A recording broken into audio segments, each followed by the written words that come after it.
নমস্কাৰ আপোনালোক সকলোকে পুনৰবাৰ স্বাগতম নসমাই মজিদ বন্ধুসকল বলগতে চামক আজি 9টা গুৰুত্বপূৰ্ণ খবৰ। প্ৰথমটো খবৰ, ৰাজ্য কঁপাই যোৱা ধিং কাণ্ডক লৈ ডিজিপি জিপি সিঙৰ কঠোৰ সকিয়নি। এই ঘটনাৰ সৈতে জড়িত কোনো অপৰাধী হাৰি যাব নোৱাৰিব। ভিন্ন ভিন্ন সম্প্ৰদায় থকা অঞ্চলৰ তথ্য সংগ্ৰহ কৰিব অসম আৰক্ষীয়ে। ধিং লাহৰীঘাট চামগুৰি আদি অঞ্চলৰ সংগ্ৰহ কৰা হ'ব তথ্য আৰু এই অঞ্চলসমূহত দিনে নিশাই চলিব পেট্ৰলিং। মুখ্যমন্ত্ৰী হিমন্ত বিশ্ব শৰ্মাৰ নিৰ্দেশৰ পিছতেই সৰব হৈ পৰিছে আৰক্ষী প্ৰশাসন। ধিং কাণ্ডক লৈ এইবাৰ ডিজিপি জিপি সিঙৰ কঠোৰ সকিয়নি। ধিঙত 14 বছৰীয়া এগৰাকী কিশোৰীৰ লগত সংঘটিত হৈছিল জঘন্য কাণ্ড আৰু এই ঘটনা সন্দৰ্ভত ইতিমধ্যে পক্সো আইনৰ অধীনত ৰুজু কৰা হৈছে গোচৰ। তদন্তৰ প্ৰতিটো দিশ নিজে তদাৰক কৰিছে অসম আৰক্ষীৰ ডিজিপি জিপি সিঙে।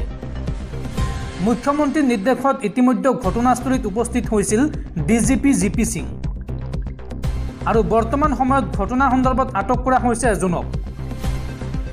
ৰাজ্যৰ বিভিন্ন প্ৰান্তত কিছুমান অঞ্চলত এনেকুৱা ঘটনা বৃদ্ধি পাইছে বুলি মন্তব্য ডিজিপি জিপি সিঙৰ। চামগুৰি জুৰিয়া ধিং আৰু লাহৰীঘাট আদি অঞ্চলত ভিন্ন সম্প্ৰদায়ৰ প্ৰভাৱ আছে আৰু ভিন্ন ভিন্ন ধৰ্মৰ লোকসকলে এই অঞ্চলসমূহত বাস কৰে। এই অঞ্চলবিলাকৰ তথ্য সংগ্ৰহ কৰিবলৈ নিৰ্দেশ দিছে আৰক্ষীক ডিজিপি জিপি সিঙে। নিশাও এই অঞ্চলবিলাকত চলিব আৰক্ষীৰ patrolling. Girls tuition centre, girls college আদিতো চলিব অসম আৰক্ষীৰ পেট্ৰলিং। যিবিলাক অঞ্চলত ভিন্ন সম্প্ৰদায়ৰ লোক আছে তাত চলিব তীব্ৰ অভিযান। ঘটনাস্থলীত উপস্থিত হৈ আৰক্ষী সঞ্চালক প্ৰধান জিপি সিঙৰ এই ডাঙৰ মন্তব্য। পৰৱৰ্তী খবৰ, দিনক দিনে বৃদ্ধি পাইছে মুখ্যমন্ত্ৰী হিমন্ত বিশ্ব শৰ্মাৰ জনপ্ৰিয়তা। দেশৰ ভিতৰতে গৃহ ৰাজ্যত সৰ্বাধিক জনপ্ৰিয় মুখ্যমন্ত্ৰী ডক্টৰ হিমন্ত বিশ্ব শৰ্মা।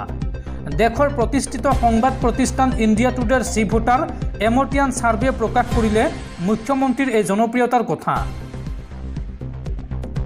দেশৰ ভিতৰতে গৃহ ৰাজ্যত সৰ্বাধিক জনপ্ৰিয় মুখ্যমন্ত্ৰী ডক্টৰ হিমন্ত বিশ্ব শৰ্মা। দেশৰ প্ৰতিষ্ঠিত সংবাদ প্ৰতিষ্ঠানৰ পিয়লত প্ৰকাশ পাইছে এই কথা। ইণ্ডিয়া টুডেৰ চি ভোটাৰ এমটিয়ান ছাৰ্ভে প্ৰকাশ কৰিলে মুখ্যমন্ত্ৰীৰ এই জনপ্ৰিয়তাৰ কথা।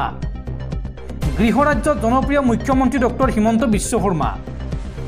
তথ্য অনুসৰি 2024 আগষ্ট মাহত 50.8% লোক সন্তুষ্ট মুখ্যমন্ত্ৰীৰ কাম কাজক লৈ আৰু বিগত ফেব্ৰুৱাৰী মাহৰ পৰাই 48.6% লোক সন্তুষ্ট। বিগত বৰ্ষৰ আগষ্ট মাহতকৈও অধিক বৃদ্ধি পাইছে মুখ্যমন্ত্ৰীগৰাকীৰ জনপ্ৰিয়তা। পৰৱৰ্তী খবৰ, দেশৰ প্ৰখ্যাত উদ্যোগপতি তথা মুকেশ আম্বানীৰ ভাতৃ অনিল আম্বানীসহ ৰিলায়েন্স হোম ফাইনেন্স লিমিটেডৰ আন 24গৰাকী বিষয়াক 5 বছৰৰ বাবে নিষেধাজ্ঞা সেবীৰ।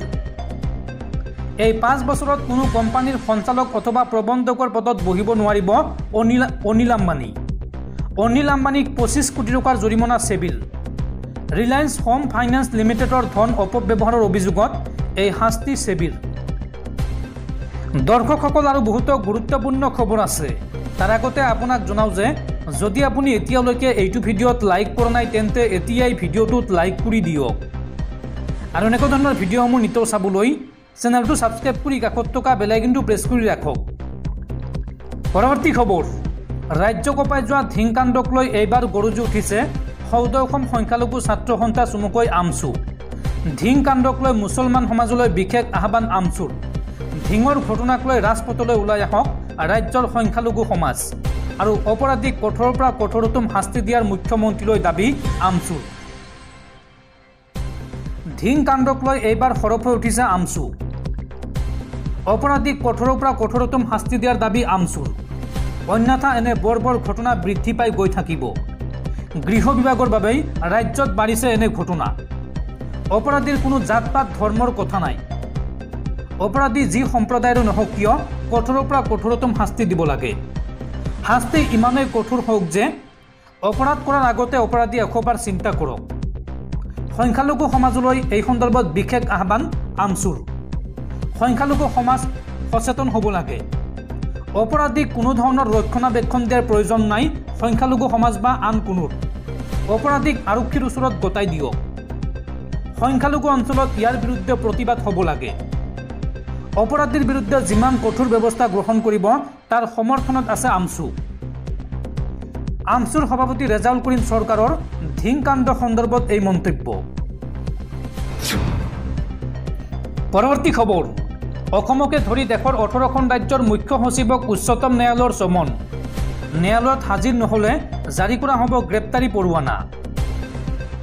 উচ্চতম ন্যায়ালয়ে প্ৰাক্তন ন্যায়াধীশ আৰু ন্যায়িক বিষয়াক নিৰ্দেশ দিয়া বকেয়া পেঞ্চন ভাত্তা আৰু অৱসৰৰ সুবিধা প্ৰদান নকৰাৰ অভিযোগত দেশৰ মুখ্য ন্যায়াধীশে অসমকে ধৰি দেশৰ 18খন ৰাজ্য আৰু কেন্দ্ৰীয় শাসিত অঞ্চলৰ মুখ্য সচিবক উচ্চতম ন্যায়ালয়লৈ মাতি পঠিয়াইছে।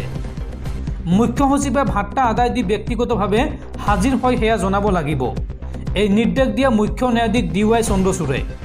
গতিকে অসম আৰু অন্যান্য ৰাজ্যৰ মুখ্য সচিবসকলৰ ওপৰত চাপ সৃষ্টি হ'ল আৰু ইয়াকে লৈ দেশজুৰি আৰম্ভ হৈছে চৰ্চা। ইফালে কথাটো ইয়াতে থমকি ৰোৱা নাই। উচ্চতম ন্যায়ালয়ৰ নিৰ্দেশ অনুসৰি মুখ্য সচিব হাজিৰ নহ'লে তেওঁলোকৰ বিৰুদ্ধে ৱাৰেণ্ট জাৰি কৰা হ'ব বুলি সকীয়াই দিছে মুখ্য ন্যায়াধীশে। অসমকে ধৰি 18খন ৰাজ্যৰ মুখ্য সচিবক 27 আগষ্টত উচ্চতম ন্যায়ালয়ত হাজিৰ হ'বলৈ কোৱা হৈছে। তদুপৰি ভিডিঅ' কনফাৰেন্সৰ জৰিয়তেও হাজিৰ হোৱাৰ আবেদন খাৰিজ কৰে মুখ্য ন্যায়াধীশগৰাকীয়ে। অভিযোগ অনুসৰি এই 18খন ৰাজ্যৰ প্ৰাক্তন ন্যায়াধীশ আৰু ন্যায়িক বিষয়াসকলক উচ্চতম ন্যায়ালয়ৰ নিৰ্দেশ অনুসৰি প্ৰাপ্য পেঞ্চন আৰু অৱসৰৰ সুবিধা প্ৰদান কৰা হোৱা নাই।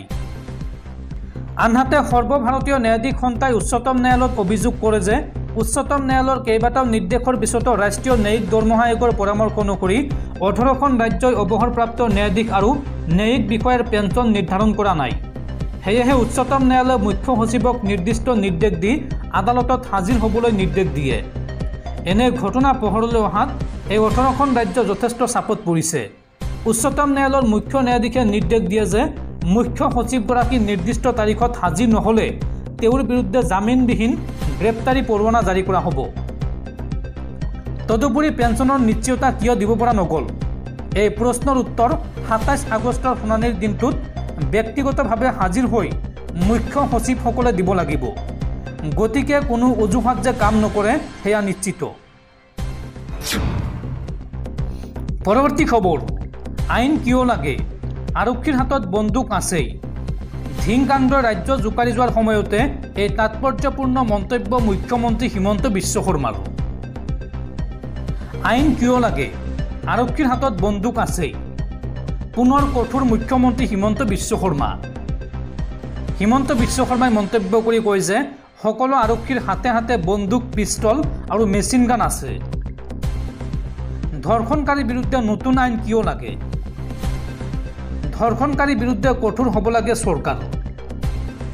ধৰ্ষণকাৰীৰ বিৰুদ্ধে কঠোৰ আইন বিচাৰিছিল পশ্চিমবংগৰ মুখ্যমন্ত্ৰী মমতা বেনাৰ্জীয়ে। আৰু এই সন্দৰ্ভত প্ৰধানমন্ত্ৰী মোদীলৈ পত্ৰ লিখিছিল পশ্চিমবংগৰ মুখ্যমন্ত্ৰী মমতা বেনাৰ্জীয়ে। আৰু প্ৰধানমন্ত্ৰীলৈ মমতা বেনাৰ্জীৰ পত্ৰ প্ৰসংগত মুখ্যমন্ত্ৰী হিমন্ত বিশ্ব শৰ্মাৰ এই মন্তব্য। ধিংকাণ্ডই ৰাজ্য জোকাৰি যোৱাৰ সময়তে এই তাৎপৰ্যপূৰ্ণ মন্তব্য মুখ্যমন্ত্ৰীৰ। পৰৱৰ্তী খবৰ, পুনৰ গ্ৰেপ্তাৰ হ'ব বিতৰ্কিত শিক্ষক ভিক্টৰ দাস।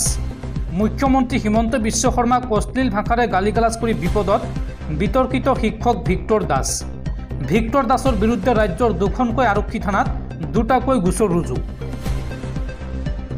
মুখ্যমন্ত্ৰী হিমন্ত বিশ্ব শৰ্মাক অশ্লীল ভাষাৰে গালিগালাজ কৰি এইবাৰ বিপদত পৰিছে বিতৰ্কিত শিক্ষক ভিক্টৰ দাস। পুনৰ গ্ৰেপ্তাৰ হ'ব বিতৰ্কিত শিক্ষক ভিক্টৰ দাস। পুনৰ ৰঙাঘৰৰ আলহী হ'ব লাগিব ভিক্টৰ দাস। ভিক্টৰ দাসৰ বিৰুদ্ধে 2খনকৈ আৰক্ষী থানাত 2টাকৈ গোচৰ ৰুজু। DGP GP সিং, মন্ত্ৰী পীযুষ হাজৰিকাকো অশ্লীল ভাষাৰে গালিগালাজ কৰিছিল ভিক্টৰ দাসে। বিতৰ্কিত শিক্ষক ভিক্টৰ দাসৰ বিৰুদ্ধে উত্তৰ বঙাইগাঁও তহলদাৰী আৰক্ষী চকীত এজাহাৰ দাখিল। বিজেপি যুৱ মৰ্চাৰ বঙাইগাঁও জিলাৰ উপ সভাপতিয়ে দাখিল কৰিলে এজাহাৰ। আৰু লগতে ভিক্টৰ দাসৰ বিৰুদ্ধে দিছপুৰ আৰক্ষী থানাতো এজাহাৰ দাখিল। এজাহাৰ দাখিল কৰিলে অনুসূচিত মৰ্চাৰ উত্তৰ কামৰূপ মহানগৰ জিলা সমিতিয়ে।